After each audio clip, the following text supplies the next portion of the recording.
Law enforcement is ramping up its crackdown on the drug problem at San Francisco's Tenderloin.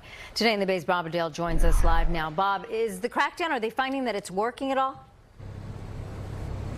According to the federal government, it is. Good morning to you, Laura. The U.S. Attorney for Northern District of California, along with the DEA and FBI, they have recently, quote, ramped up nighttime operations. In other words, going after drug dealers in the after hours in the Tenderloin neighborhood of San Francisco.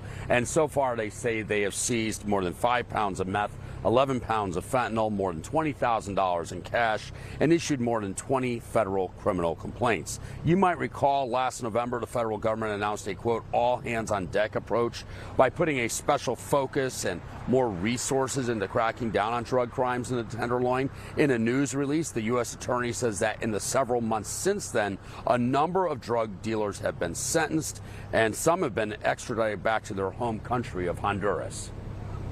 As we stated last November, our objective is to change the equation for drug dealers.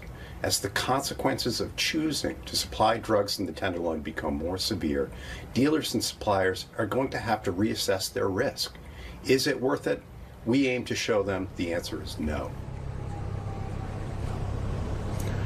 That was a video statement released by the U.S. Attorney's Office. As part of the All Hands on Deck initiative announced last November, law enforcement has taken a number of steps, including, you see on your screen there, arresting street dealers and suppliers of fentanyl near federal buildings in SF, cracking down on money services operations who launder drug money, who turn a blind eye to what's going on, targeted wiretaps, arrests, and searches throughout the greater Bay Area to stem the flow of drugs into the city, fast-tracking federal cases, which sometimes then takes those cases just as little as a month from arrest through disposition, and the federal adoption of state cases to put some federal muscle behind those instances.